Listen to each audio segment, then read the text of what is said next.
E se eu te dissesse que o homem mais inteligente financeiramente que já conheceste na tua vida anda de uniforme laranja e cheira a lixo todas as manhãs? Soa absurdo, não soa? É exatamente aí que está o problema. Nós fomos programados para associar sucesso à aparência, riqueza à roupa cara, e inteligência a título universitário emoldurado na parede. Mas a realidade, essa coisa teimosa que não liga nenhuma para as nossas crenças confortáveis, costuma aparecer de formas que a nossa mente limitada simplesmente não consegue antecipar. A verdade é que enquanto tu estavas a julgar alguém pelo trabalho que faz, essa pessoa pode estar a construir silenciosamente uma liberdade que tu ainda nem sonhaste ter. E isso, meu amigo, devia incomodar-te pelo menos um pouco. Existe uma mentira que a sociedade conta tão bem, há tanto tempo, que toda a gente acabou por acreditar nela como se fosse lei da física. A mentira de que o teu ponto de partida define o teu ponto de chegada. Que se nasceste pobre, ficas pobre. Que se trabalhas com as mãos, és menos. Que sucesso tem um visual específico, um endereço específico, um sotaque específico. Jonas ouviu essa mentira durante anos, vinda de todas as direções possíveis, embrulhada em pena, em piada e em conselho não pedido. E sabe o que ele fez com tudo isso? Usou como combustível. Enquanto toda a gente dormia, ele estudava. Enquanto toda a gente gastava, ele investia. Enquanto toda a gente falava, ele construía. E o resultado vai fazer-te repensar absolutamente tudo o que pensava saber sobre quem tem ou não tem capacidade de mudar de vida. O que estás prestes a ouvir não é um conto de fadas nem uma daquelas histórias motivacionais vazias que te fazem sentir bem por 5 minutos e depois somem. É a história real de um homem que acordava às 4 da manhã para recolher o lixo da tua rua e chegava a casa para gerir uma carteira de investimentos que a maioria das pessoas de fato nunca vai ter na vida.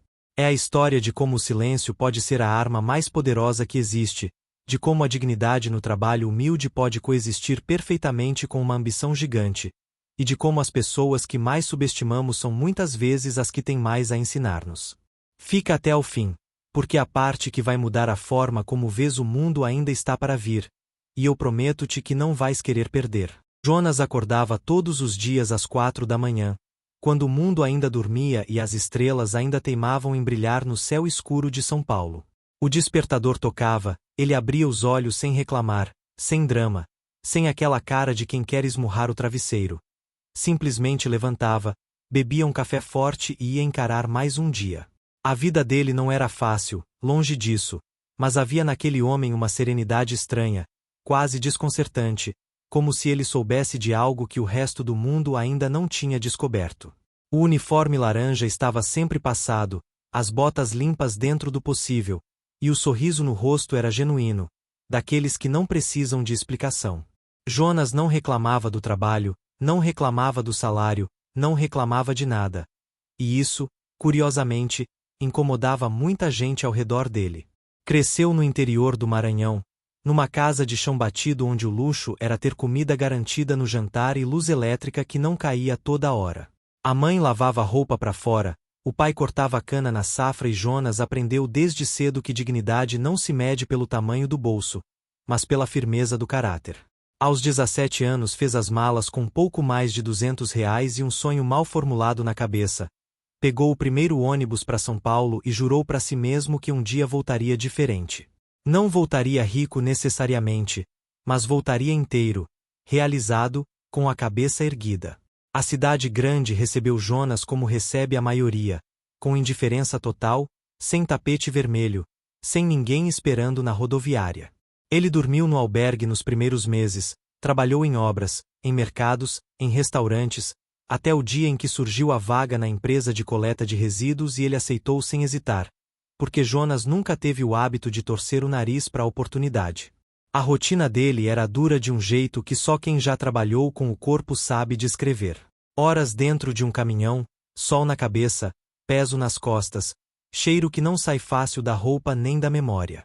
Mas Jonas tinha um ritual sagrado no final de cada expediente. Chegava em casa, tomava banho demorado, comia o almoço que tinha preparado de madrugada e sentava naquela cadeira velha de plástico na varanda do seu pequeno apartamento no bairro da Lapa. Ali ele ficava em silêncio por exatos 15 minutos, olhando para a rua, respirando fundo, como se estivesse a recarregar algo por dentro que ninguém via por fora. Os vizinhos achavam esquisito, alguns até riam baixinho. Lá está o Jonas com aquela mania de ficar parado. Mas o que ninguém sabia é que aqueles 15 minutos de silêncio eram, na verdade, o início de uma outra vida que começava quando o sol se punha. Tem uma coisa curiosa que acontece com as pessoas quando veem um uniforme laranja. Os olhos mudam. Não é algo que elas fazem de propósito, pelo menos a maioria não, mas acontece de forma automática, quase como um reflexo condicionado que a sociedade instalou sem pedir permissão. Jonas conhecia esse olhar de cor e salteado, sabia identificar em fração de segundo o momento exato em que alguém o via como lixeiro antes de o ver como pessoa. Na fila do mercado, no banco, na padaria da esquina, havia sempre aquela pausa microscópica, aquele recuo sutil, aquele sorriso que não chegava aos olhos. Ele nunca reagia, nunca confrontava, nunca deixava transparecer que tinha notado. Simplesmente seguia em frente com aquela calma que tanto irritava quem esperava uma reação diferente. No trabalho, os comentários chegavam embrulhados em piada, daquele jeito covarde que faz a pessoa rir e doer ao mesmo tempo. O seu neto, supervisor de turno com 20 anos de empresa e zero de sensibilidade, adorava soltar frases do tipo Jonas, com esse teu jeito calado, vais morrer lixeiro e nem vais perceber. E a turma ria, claro, porque é sempre mais fácil rir do que pensar. Os colegas mais jovens tinham aquela visão limitada de quem ainda confunde salário com valor, e olhavam para Jonas como alguém que tinha simplesmente desistido de querer mais da vida. Ninguém perguntava o que ele pensava, o que sonhava, o que lia, o que estudava. Porque quando a sociedade te coloca numa caixa, raramente alguém tem curiosidade suficiente para levantar a tampa e ver o que está lá dentro. O julgamento mais pesado, porém, não vinha dos estranhos, vinha de perto, daqueles que deveriam conhecê-lo melhor. A prima Cláudia, sempre bem intencionada do seu jeito torto, ligava de vez em quando para perguntar se ele ainda estava naquilo, com aquela entonação específica que transforma uma pergunta em sentença. Os amigos do interior que tinham ficado por lá achavam graça. Jonas foi para São Paulo e virou lixeiro, valeu a viagem. E ele ouvia tudo, absorvia tudo, guardava tudo num lugar fundo dentro de si, não por mágoa, mas por combustível. Porque Jonas tinha aprendido muito cedo uma verdade que a maioria das pessoas só descobre tarde demais, que o silêncio de quem tem um plano é completamente diferente do silêncio de quem desistiu, e havia uma diferença enorme entre os dois que ninguém ao redor dele ainda conseguia enxergar. Quando o sol se punha e São Paulo começava a acender as suas luzes artificiais, Jonas entrava num modo completamente diferente. O uniforme laranja ficava dobrado na cadeira, o corpo cansado ganhava uma energia estranha que não vinha do físico. Vinha de dentro, daquele lugar onde as pessoas guardam as suas versões mais verdadeiras. Ele abria o notebook velho, aquele com a dobradiça partida que segurava com uma fita adesiva há 2 anos, ligava o roteador e começava. Gráficos, relatórios de empresas, fundos de investimento, notícias do mercado financeiro internacional. Aquele ecrã iluminado no quarto escuro era a janela para um mundo que ninguém à sua volta sequer suspeitava que ele conhecia. Jonas estudava com uma disciplina assustadora, 3 a 4 horas por noite, sem falta, sem desculpa, sem hoje estou cansado demais. Tudo tinha começado 3 anos antes, quando um colega de trabalho deixou esquecido no caminhão um livro com um título que Jonas achou estranho: Pai Rico, Pai Pobre. Ele leu numa semana, releu na semana seguinte e sentiu algo se mover lá dentro, como se alguém tivesse acendido uma luz numa divisão da casa que ele nem sabia que existia. A partir daí foi uma coisa puxando a outra, canais no YouTube sobre finanças, cursos gratuitos em plataformas online, fóruns de investidores, podcasts que ele ouvia dentro do caminhão com um fone de ouvido velho enquanto os colegas dormiam nos intervalos. Jonas não tinha capital inicial grande, longe disso. Começou a investir com R$300, aqueles R$300 que custaram suor, madrugada e dignidade, e tratou aquele dinheiro como se fosse 300 mil. O segredo era guardado com tanto cuidado não por vergonha, mas por estratégia pura. Jonas conhecia a natureza humana suficientemente bem para saber que as pessoas têm uma habilidade peculiar de tentar apagar a chama de quem está a tentar crescer. Não sempre por maldade, às vezes simplesmente por medo de se sentirem para trás. Se contasse, viriam os conselhos não pedidos, as piadas disfarçadas de preocupação, os tens a certeza disso. Que no fundo queriam dizer desiste antes de te magoares. Por isso Jonas construía em silêncio, tijolo por tijolo, mês após mês, com a paciência de quem sabe que uma árvore grande nunca cresceu da noite para o dia. A conta na corretora crescia devagar, mas crescia, e cada extrato mensal que ele abria sozinho naquele quarto era uma vitória silenciosa que valia mais do que qualquer aplauso. Há momentos na vida que não chegam com fanfarra nem com aviso prévio. Chegam quietos, quase discretos, mas quando passam deixam tudo diferente. Para Jonas, esse momento chegou numa quinta-feira comum de outubro, quando ele abriu o extrato da corretora depois do turno da manhã e ficou olhando para o ecrã por uns bons 3 minutos sem piscar. O número que estava ali não era absurdo, não era de fazer manchete de jornal. Mas era o primeiro mês em que os rendimentos dos investimentos tinham superado o salário de lixeiro. Não por muito, mas tinham superado. Ele fechou o notebook, foi até a cozinha, fez um café, voltou, abriu de novo. O número continuava lá, teimoso e real. Jonas sorriu sozinho, aquele sorriso de quem não precisa de testemunha porque a vitória já é completa por si mesma. A virada não aconteceu por sorte nem por um golpe genial de mercado. Aconteceu porque Jonas tinha feito uma coisa que a maioria das pessoas considera impossível de manter: consistência brutal ao longo do tempo. Enquanto os colegas gastavam o 13º em televisões novas e viagens de fim de semana, ele reinvestia. Enquanto a prima Cláudia trocava de telemóvel todo ano, ele mantinha o mesmo há 4 anos e colocava a diferença na carteira de ações. Não era que Jonas não quisesse conforto, era que ele tinha aprendido a diferença fundamental entre prazer imediato e liberdade futura, e tinha escolhido o segundo sem hesitar. Essa escolha parecia loucura para quem via de fora, mas por dentro era o ato mais são que ele já tinha praticado na vida. Com os primeiros resultados consistentes, Jonas começou a pensar maior, não de forma impulsiva, mas com aquela calma calculada que já era a marca registrada dele. Começou a diversificar, a estudar fundos imobiliários, a entender como funcionavam as empresas por trás dos códigos na bolsa. Cada real que entrava era tratado como um funcionário que precisava de ser colocado para trabalhar, como ele mesmo dizia nas notas que escrevia num caderno simples de capa preta. E foi nesse caderno, numa noite de março, que Jonas escreveu pela primeira vez uma data. A data em que pretendia se libertar do caminhão laranja para sempre. Ainda faltavam 2 anos para chegar lá, mas pela primeira vez na vida aquele sonho tinha deixado de ser névoa para se tornar plano. E há uma diferença enorme entre os dois que muito em breve todos ao seu redor iriam descobrir.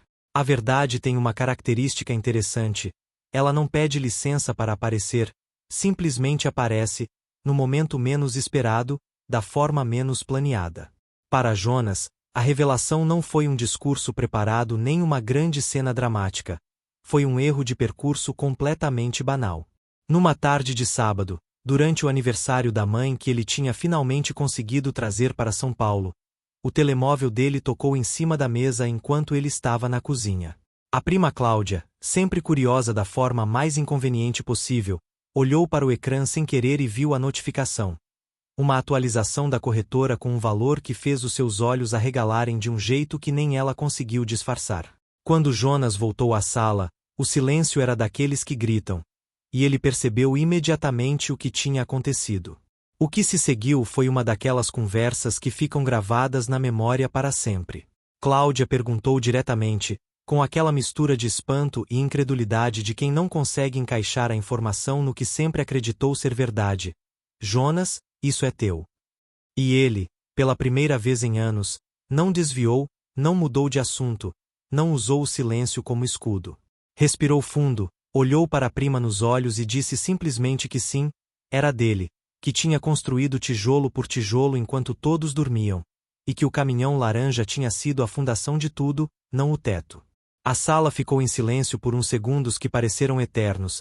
A mãe de Jonas tinha os olhos marejados sem entender bem os números, mas entendendo perfeitamente o filho. E Cláudia ficou com aquela expressão desconcertante de quem acabou de perceber que julgou mal durante anos. A notícia espalhou-se com aquela velocidade específica das coisas que as pessoas não conseguem guardar por muito tempo. Os colegas do trabalho ficaram sabendo, o seu neto ficou em silêncio pela primeira vez em 20 anos de empresa. Os amigos do interior que tinham rido da viagem para São Paulo de repente queriam conversa. E Jonas observou tudo aquilo com uma serenidade que surpreendeu até a ele mesmo. Não havia raiva, não havia vontade de esfregar na cara de ninguém, não havia aquele prazer amargo da vingança que seria tão humano de sentir.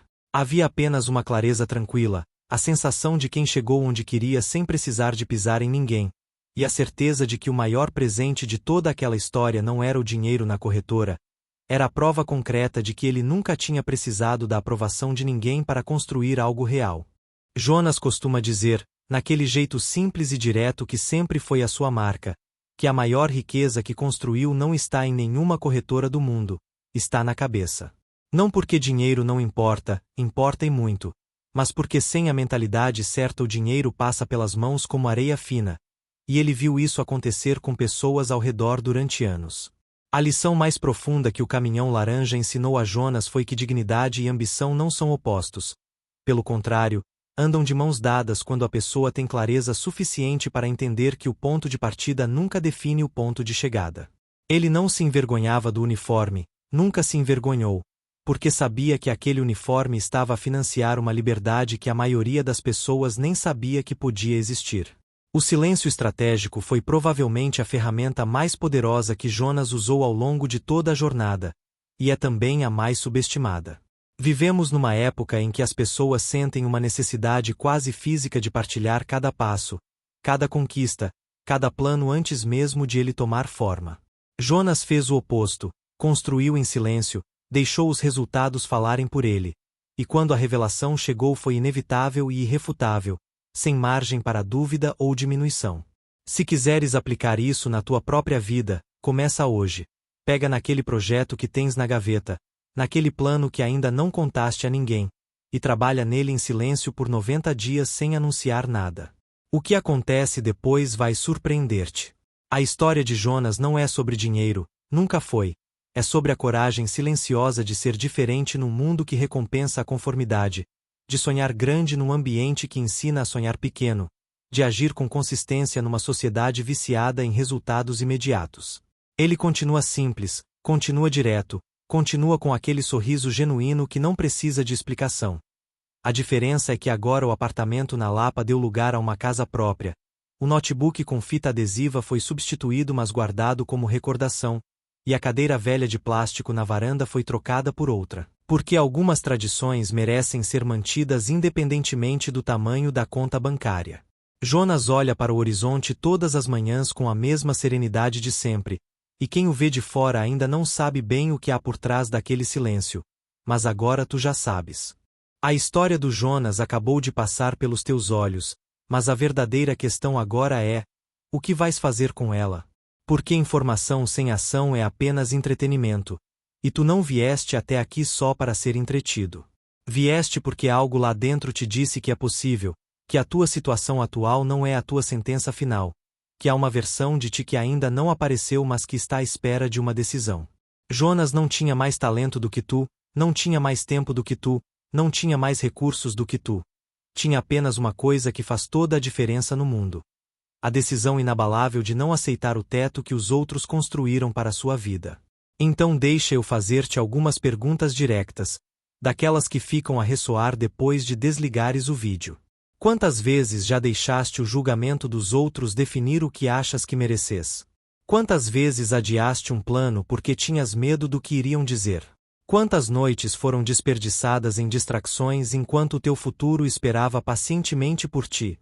Não precisas de responder em voz alta, mas precisas de ser honesto contigo mesmo, porque é exatamente nessa honestidade desconfortável que começa qualquer transformação real. O Jonas começou com R$ 300 e uma decisão. Tu, o que tens para começar hoje? A mudança que queres na tua vida não vai aparecer à tua porta com um laço vermelho. Vai aparecer disfarçada de trabalho duro, de noites longas, de escolhas que ninguém à tua volta vai entender no começo. Mas um dia, assim como aconteceu com Jonas, os resultados vão falar tão alto que as palavras vão tornar-se desnecessárias. Começa hoje, começa pequeno, começa em silêncio se precisares. Mas começa. E se quiseres continuar a aprender histórias como esta, histórias que te fazem pensar, que te desafiam, que te mostram que o mundo é muito maior do que aquilo que te ensinaram a ver, então subscreve este canal agora mesmo e ativa as notificações. Porque o próximo vídeo pode ser exatamente aquilo que ainda te falta ouvir para finalmente dares o primeiro passo.